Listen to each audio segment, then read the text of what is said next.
आइए आरोही मैथमेटिक्स में आप सभी का स्वागत है। आज हम लोग फिजिक्स का फर्स्ट चैप्टर का जो प्रकाश का प्रवर्तन है 10th क्लास, उसका ऑब्जेक्टिव करने वाले हैं। वीवीआई ऑब्जेक्टिव जो है हम लोग करेंगे आज। पहला क्वेश्चन आप लोग के सामने है, किस दर्पण में केवल आभासी प्रतिबिंब बनता है? किस दर्पण में केवल आभासी प्रतिबिंब बनता है? दर्पण का बात कर रहा है तो समतल दर्पण तथा उत्तल दर्पण, समतल दर्पण तथा उत्तल दर्पण, समतल तथा उत्तल, समतल तथा उत्तल, ये दोनों दर्पण में आभासी प्रतिबिंब बनता है। दूसरा क्वेश्चन देखिएगा, कह रहा है समतल दर्पण में प्रतिबिंब की प्रकृति क्या होती है? दूसरा क्वेश्चन, समतल दर्पण में प्रतिबिंब की प्रकृति क्या होती है? तो समतल दर्पण में प्रतिबिंब की प्रकृति जो है मतलब उसका प्रतिबिंब कैसा बनता है?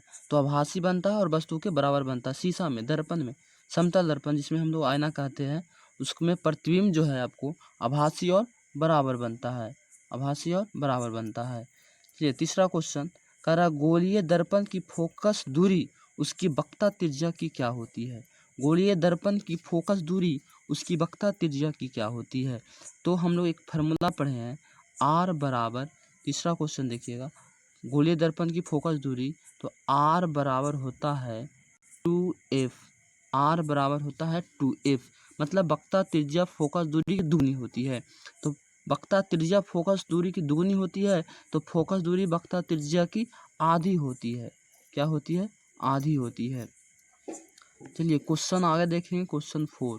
क्वेश्चन 4 को देखेंगे अब।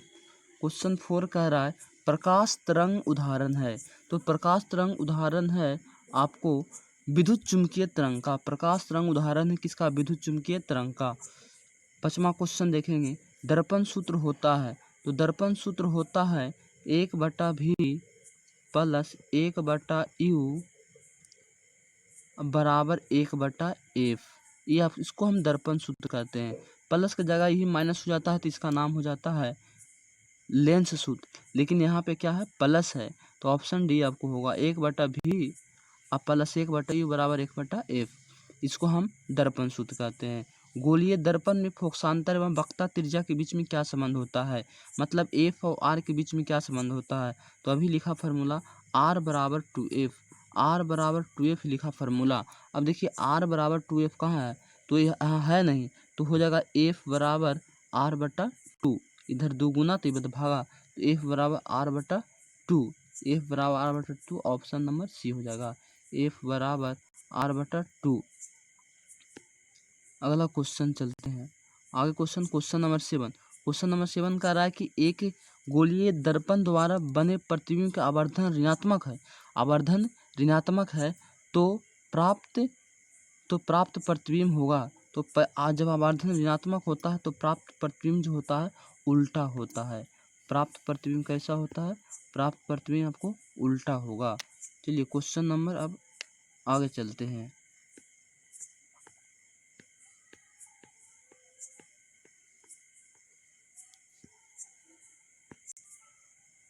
चलिए अगला क्वेश्चन नंबर 8 कह रहा है सोलर कुकर में व्यवहार किया जाता है, मतलब सोलर कुकर में किस दर्पण का उपयोग किया जाता है? तो सोलर कुकर में अवतल दर्पण का उपयोग किया जाता है। सोलर कुकर में अवतल दर्पण का उपयोग किया जाता है।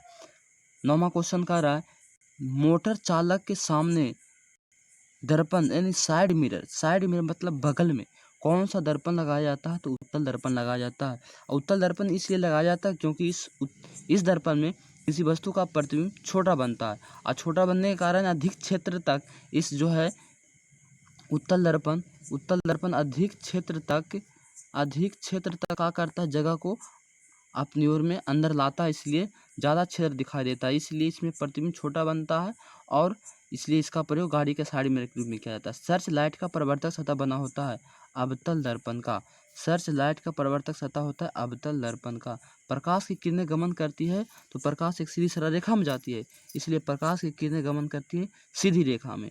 प्रकाश की किरणें गमन करती है सीधी रेखा में। प्रकाश की किरणें गमन करती है सीधी रेखा में। क्वेश्चन नंबर 12 कह रहा है प्रकाश के परिवर्तन के कितने नियम होते हैं? तो प्रकाश के परिवर्तन के 2 नियम होते हैं। प्रकाश के परिवर्तन के 2 नियम होते हैं। क्वेश्चन नंबर 13 किस दर्पण में बड़ा प्रतिबिंब बनता है? किस दर्पण में बड़ा प्रतिबिंब बनता है? तो अवतल दर्पण में। अवतल दर्पण में किसी वस्तु का बड़ा प्रतिबिंब बनता है, इसीलिए इसका उपयोग डॉक्टरी जगत में नाक, मुंह, कान के अंदर के जख्मों को देखने के लिए किया जाता है, और इसका उपयोग हजामत बनाने के लिए भी अवतल दर्पण का प्रयोग किया जाता है। चलिए क्वेश्चन याद रखिएगा, ये सब क्वेश्चन भी आई क्वेश्चन है। समतल दर्पण द्वारा बना प्रतिबिंब होता है, समतल दर्पण द्वारा बना प्रतिबिंब होता है, काल्पनिक होता है। क्या होता है? काल्पनिक होता है। समतल दर्पण में वस्तु सीधा प्रतिबिंब बनता है, इसलिए वो काल्पनिक होता है। क्वेश्चन, दाढ़ी बनाने में कौन सा दर्पण का उपयोग किया जाता है? तो दाढ़ी बनाने के लिए अवतल दर्पण का प्रयोग किया जाता है। दाढ़ी बनाने के लिए अवतल दर्पण का प्रयोग किया जाता है।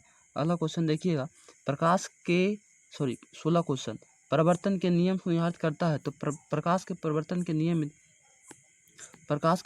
नियम में पढ़े होंगे आप लोग।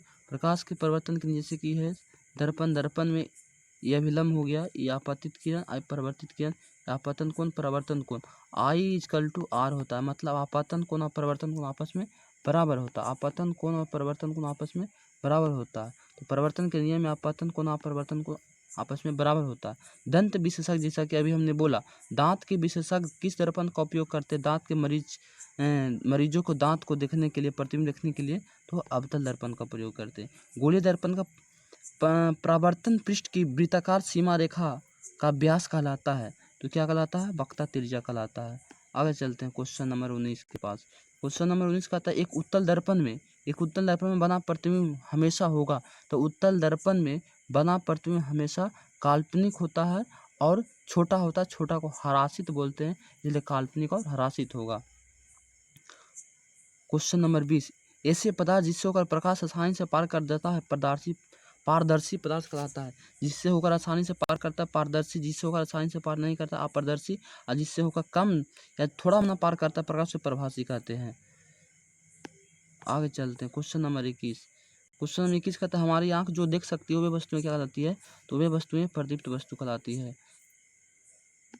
22 क्वेश्चन, आगे क्वेश्चन देखते हैं। यदि किसी बीम का प्रतिबिंब का आवर्धन ऋणात्मक हो तो प्रतिबिंब वास्तविक और उल्टा होगा। तो प्रतिबिंब वास्तविक और उल्टा होगा। क्वेश्चन नंबर 23, किसी दर्पण के सामने आप चाहे कितनी दूरी पर खड़े हो, उसका प्रतिबिंब सीधा बनता है, संभावना क्या है? वो चाहे समतल होगा या तो उत्तल दर्पण होगा। समतल होगा या तो उत्तल दर्पण होगा। अगला क्वेश्चन, किसी वस्तु का अवतल दर्पण द्वारा बना प्रतिबिंब आभास से सीधा वस्तु से बड़ा पाया गया तो वस्तु का स्थिति कहाँ होगा? तो वस्तु का स्थिति आपको दर्पण के ध्रुव और मुख्य फोकस के बीच होगा। चलिए अगला क्वेश्चन 25, निम्नलिखित में से किस दर्पण द्वारा किसी वस्तु का प्रतिबिंब मिल सकता है? किस दर्पण द्वारा किसी वस्तु का वास्तविक प्रतिबिंब मिलता है? तो वास्तविक प्रतिबिंब आपको मिलेगा तो आपको अवतल दर्पण द्वारा, क्योंकि उत्तल और समतल तो काल्पनिक बनता है। 26 क्वेश्चन, उत्तल दर्पण द्वारा बना प्रतिबिंब होता है। तो उत्तल दर्पण द्वारा जो बना प्रतिबिंब होता है, उत्तल दर्पण द्वारा बना प्रतिबिंब हमेशा सीधा होता है।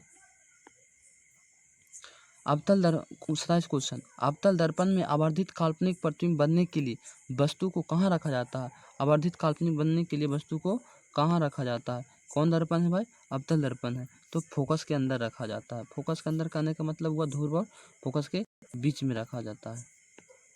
चलिए, प्रकाश तरंग है विद्युत चुम्बकीय तरंग का उदाहरण। निर्वात में प्रकाश की चाल कितना होता है? निर्वात में प्रकाश की चाल 3 लाख मीटर प्रति सेकंड, 3 गुना 10 के पावर 8, 3 गुना 10 के पावर 8 होता है। निर्वात में कांच में आपको हो जाएगा 2 गुना 10 के पावर 8 मीटर पर सेकंड, और पानी में हो जाएगा आपको 2.25, पानी में हो जाएगा 2.25 गुना 10 के पावर 8 मीटर प्रति सेकंड। चलिए इतना याद रखिएगा, आगे चलते हैं। कह रहा अगला क्वेश्चन कि काल्पनिक प्रतिबिंब होता है तो काल्पनिक प्रतिबिंब सीधा होता है। काल्पनिक प्रतिबिंब क्या होता है? सीधा होता है। चलिए 31 क्वेश्चन, किसी वस्तु का आवर्धित काल्पनिक प्रतिबिंब बनता है। किसी वस्तु का आवर्धित काल्पनिक प्रतिबिंब बनता है तो सिर्फ अवतल दर्पण में। कौन दर्पण में बनता है? तो सिर्फ अवतल दर्पण।